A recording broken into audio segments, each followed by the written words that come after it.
Computer স্ক্রিনে আসার পরে প্রথমেই যে কাজটি করতে হবে, একটা ব্রাউজার নেওয়ার পরে সার্চ বারে এই ওয়েবসাইটের লিঙ্কটা টাইপ করতে হবে। ডিসক্রিপশন বক্সে কিন্তু এই ওয়েবসাইটের লিঙ্ক দেওয়া থাকবে, আপনারা চাইলে ভিজিট করে এই রকম ইন্টারফেসে আসতে পারবেন।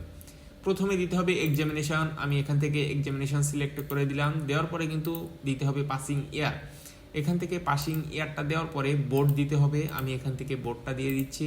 দেন দিতে হবে রোল নাম্বার,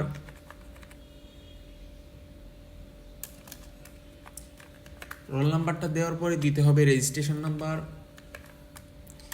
রেজিস্ট্রেশন দেওয়ার পরে কিন্তু এখানে যোগ বিয়োগ গুণ ভাগ অনেক কিছুই আসতে পারে, আপনারা যেটাই আসুক যোগ বিয়োগ গুণ ভাগ সেটা কিন্তু প্লাস মাইনাস করে দিয়ে দিবেন। দেওয়ার পরে যদি সাবমিট বাটনে ক্লিক দেন দেন কিন্তু আমার সামনে চলে আসছে রেজাল্ট বা গ্রেড শিট। ঠিক আছে, এখন এইটা কিন্তু আপনি চাইলে ডাউনলোড করতে পারবেন না। আপনি যদি এখান থেকে কন্ট্রোল এস দেন তাহলে কিন্তু এইটা দেখেন ওয়েব পেজ বা HTML ফরম্যাটে কিন্তু ডাউনলোড হচ্ছে। সো এইটা আমরা কি করব, একটু যদি কন্ট্রোল এবং মাউসের যে হুইলটা আছে এটা যদি একটু মাইনাস বা নিচের দিকে টান দিই সেক্ষেত্রে কিন্তু এটা মাইনাস হয়ে যাবে। এখন আমরা প্রিন্ট স্ক্রিন, কিবোর্ডে একটা কি আছে এখানে একটা ক্লিক দিব।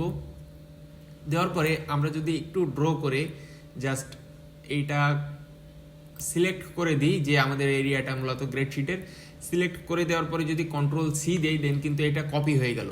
এখন আমি এখান থেকে ফটোশপে আসব। এখন আমি এখান থেকে ফটোশপ 7.0-তে আসার পরে যদি কন্ট্রোল এন দিয়ে নতুন একটা পেজ নেওয়ার চেষ্টা করি দেন কিন্তু এখানে প্রিসেট যে সাইজটা আছে এটা আমি A4 করে দিলাম।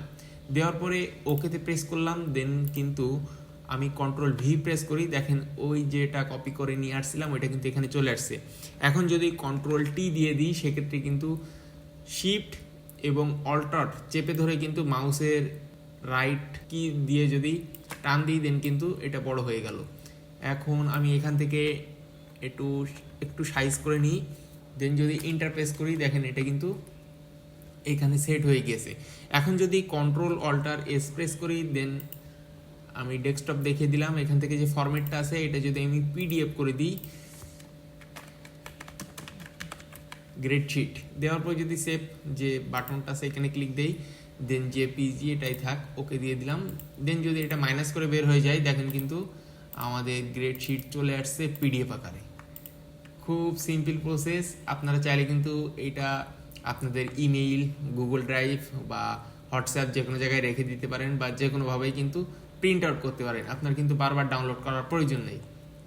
ভিডিওটি যদি আপনার কাছে হেল্পফুল মনে হয় তাহলে প্লিজ লাইক করবেন, কমেন্ট করবেন, বেশি বেশি করে শেয়ার করবেন। দেখা হচ্ছে নতুন কোনো ভিডিওতে। আল্লাহ হাফেজ।